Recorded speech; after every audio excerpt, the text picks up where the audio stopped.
In this video, I'll show you how easily you can build an AI chatbot that works with your business data. Before we dive in, let me quickly show you what we're doing. We're starting with a support ticket page here where our team members can see and respond to support tickets. Now in a previous video, I showed off the first part of this system, starting when a customer submits a ticket, which triggers an AI-driven workflow that creates a lot of the information found on this page, like the ticket categorization and the suggestions. I've linked to that video in the description if you'd like to see how to set up an AI-driven workflow. Now today we're going to add a support chatbot to this page to help our support team members handle tickets, and it will do 4 things. First, it will understand the ticket and provide advice if needed. Second, it will have access to the customer's order history, so it can provide past order details and will even be able to update orders in the database. Third, it will have API access to tracking information for different orders. And finally, it will generate a response email if asked. Each one of those 4 functions will be a separate AI assistant, and we'll have a router agent that sits on top of all of these assistants, will understand the user's request, and route them to the correct assistant, while sharing context between all of them, which means if I ask a question that gets routed to one assistant, and then another question that gets routed to a different one, it knows that history. I'll create these assistants and then wrap them all in an agent router to make them work together. Sound good? Okay, let's work on the first one, the ticket support assistant. I just need to name it and choose the template, and I'll add a few fields that I know I'm going to need in here. And these fields that I add are only used as placeholders where I can pass data in and out of the assistant. In this case, it will need fields for the ticket ID, customer number, and the user who submitted the ticket. And once these fields are passed in, I can use them in future workflow steps or look up data with tool functions, which I'll show you in a second. Then I'll just click build and wait while Empower puts this together for me. And that's the first step in creating an AI assistant. After this is built, I'll be able to do a lot more, like give it access to specific data sets that I want it to use and add a system prompt. Okay, this is built, so let's open up the properties and add those tool functions. And I'll start with a content retriever. And let me explain tool functions real fast. A tool function can be one of 3 things. It can be an application that's built over your business data. For instance, one of my tool functions for this one is an application that's just built over my support ticket data, and it gives the assistant access to all of that information. And I can build applications over any database table or tables and use them as tool functions. A tool function could also be an external program that performs a specific task and could be written in any programming language. And finally, a tool function could be a content retriever, which are a collection of business documents. And in this assistant, I'll give it access to a content retriever that includes a knowledge base, FAQs, and company policies, which will help my assistant understand how to handle things like refunds, returns, and general product support. But keep in mind, you can build these content retrievers and add whatever data you want. So I hope that gives you a good idea of how powerful these tool functions can be and how they let you pick and choose which parts of your data each assistant should access. And now I'm just finishing up adding those 2 tool functions I explained to you, one of which gives the assistant access to our company policies and knowledge base, and the other that gives it access to all of our support tickets. And finally, I just need to open up the system prompt area, which is where we tell the assistant what it is, what it should do, what fields it should expect to receive, and what it should output.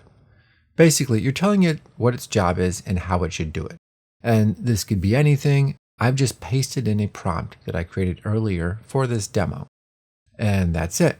I now have one of my assistants, and I could easily stop here and make this assistant a chatbot all on its own, and it would work great for ticket support. But I want this support chatbot to do a lot more, so I need more assistants, one for orders, one for tracking info, and one for email writing. And what I'll do is build those assistants in the background and skip ahead, as it's the same process as you just saw, and I don't want this to get too repetitive. Okay, so I have all my assistants, and I've jumped into the agent part here, where we add these 4 assistants to our routing agent. And the job of this agent is to take the support team member's message and send it to the appropriate assistant. So if they ask for a list of past tickets for a customer, it sends it to the ticket assistant. And if they ask for order information, that goes to the orders assistant, and so on. And I'm adding these assistants down here, but I'm just going to add one of them and skip ahead just so this thing doesn't get too repetitive. It's the same process every time. Okay, now I have all 4 of my assistants in my routing agent, so it will then determine the request type and route it to the correct assistant. That makes sense? Now let's add this to our tickets page. So I'll open up that tickets page in Embed, which is Empower's visual editor, and in the featured components area, you see I have an AI chatbot option. Let's select that and then choose the AI routing agent that I just created. And remember, this is connected to the 4 different assistants that I'll be able to access in this page. All right, so we're all done. Let's save it and check it out. Now we're going to test this chatbot with an example ticket here. Let's see how well it can understand this customer's ticket history. So if I ask it to tell me about their past tickets, you see that it lists out all the tickets, sums up each one, and then has this nice pattern analysis at the end to sum up their tickets and the customer themselves. So that's real nice. Now let's see how good it is at finding orders.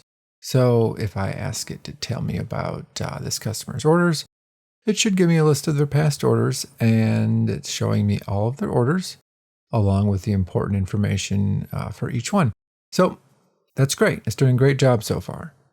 Now let's suppose that we just found out that, say, one of their orders is delayed. I can tell it to then set that order status on this order to delayed. And when I do that, it should make me confirm it, which it's doing. And then it goes and sets that order status.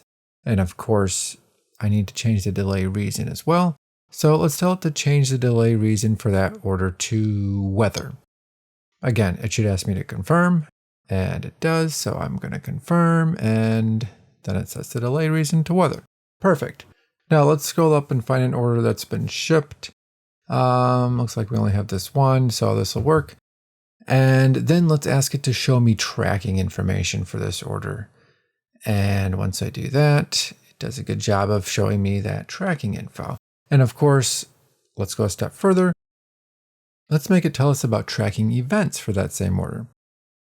And when I do that, once again, it's displaying all of the tracking events associated with this order number.